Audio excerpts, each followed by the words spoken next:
गैर कानूनी मुकीम अफराद पाकिस्तान से चले जाएं वरना 1 नवंबर से गिरफ्तार होंगे, डिपोर्ट किया जाएगा, कारोबार और जायदादें जब्त होंगी। 1 नवंबर की डेडलाइन से अफगान शहरियों का वीज़े के बगैर पाकिस्तान में दाखिला बंद। गैर कानूनी मुकीम गैर मुल्कियों को रिहाइश देने वाले भी कानून की गिरफ्त में आएंगे।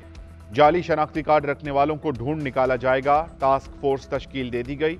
वज़ीर आज़म की ज़ेर सदारत नेशनल एक्शन प्लान पर एपेक्स कमेटी इजलास में कौमी क़यादत के अहम फैसले। निगरान वज़ीर दाखिला सरफराज बुगटी की प्रेस कॉन्फ्रेंस कमेटी के फैसलों से आगाह करते हुए बताया, जाली शनाख्ती कार्ड वालों की शनाख्त के लिए DNA टेस्ट भी करवाए जाएंगे। वेब पोर्टल भी बना दिया गया।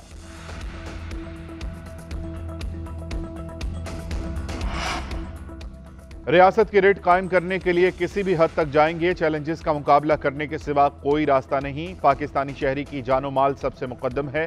सिपा सालार का दो टोक मौक़िफ़। अलामा इकबाल का शेर भी पढ़ा, ना समझोगे तो मिट जाओगे ए हिंदुस्तान वालों, तुम्हारी दास्तान तक भी ना होगी दास्तानों में। एपेक्स कमेटी इजलास में आर्मी चीफ का कहना था कि दहशतगर्दी के खिलाफ जीरो टॉलरेंस पॉलिसी जारी रहेगी। एपेक्स कमेटी को सानिया मस्तूम समेत दरअंदाजी पर ब्रीफिंग। निगरान वज़ीर आज़म अनवारुल हक काकड़ ने कहा कि दहशतगर्द मुल्क और कौम के दुश्मन हैं। दहशतगर्दों के सहूलतकारों के खिलाफ भी ऑपरेशन किया जाएगा।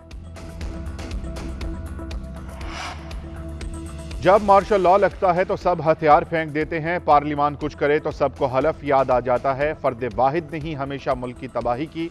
फर्द वाहिद चीफ मार्शल लॉ एडमिनिस्ट्रेटर हो या कोई और हो, मार्शल लॉ के खिलाफ भी दरखास्तें लाया करें। वहां क्यों नहीं आते? इस कमरे में बहुत सी तस्वीरें लगी हैं जो मार्शल लॉ आने पर हलफ भूल जाते हैं। चीफ जस्टिस काजी फाइज ईसा के रिमार्क्स। कहा, क्या आप मार्शल लॉ के लिए हमसे दरवाज़ा खुलवाना चाहते हैं? जजेस कुरान पाक में मुशावरत से काम करने के अहकामात लेते हैं। प्रैक्टिस एंड प्रोसीजर एक्ट भी मुशावरत से फैसले का कहता है। सुप्रीम कोर्ट में केस की समाअत 9 अक्टूबर आइंदा सोमवार तक मुलतवी कर दी गई। चीफ जस्टिस ने कहा कि सोमवार केस की समाअत का आखिरी दिन होगा। चेयरमैन तहरीक इंसाफ का मामला पाकिस्तान का दाखिली मामला है। पाकिस्तानी हुकूमत ही इस पर जवाब दे सकती है। अमेरिका का व्हाइट हाउस के बाहर पाकिस्तानियों के मुजाहरे से कोई ताल्लुक नहीं। तर्जुमान अमरीकी national security council John Kirby की प्रेस कॉन्फ्रेंस। बोले कि यूक्रेन को हथियार फराहम करने पर पाकिस्तान खुद बात कर सकता है। पाकिस्तान ने कोई मदद की है तो वही इस पर बात करेगा। कई ममालिक यूक्रेन की मदद करने पर अवामी तवज्जो नहीं चाहते। साइफर केस की समाअत अडियाला जेल में होगी। जज अबुल हसनात के खत पर वजारत कानून ने जवाब दे दिया। चेयरमैन PTI की अडियाला जेल में ट्रायल का नोटिफिकेशन जारी। जज अबुल हसनात जुल्करनैन की जानिब से चेयरमैन PTI को लाहक सिक्योरिटी खदशात पर भी खत लिखा गया था। खत में तहरीर किया गया कि चेयरमैन PTI को अदालत लाने के लिए सिक्योरिटी खदशा है। चेयरमैन PTI अहम शख्सियत हैं, सियासी जमात के सरबराह हैं। अगर सिक्योरिटी खदशात नहीं तो केस की समाअत जुडिशल कम्प्लेक्स में होगी।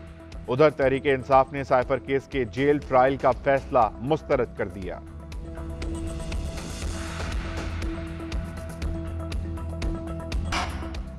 कराची इंसाफ हाउस के बाहर सिक्योरिटी पर तैनात एहलकारों पर नामालूम अफराद का हमला। पुलिस के मुताबिक हमलावरों की तादाद 20 से 25 थी।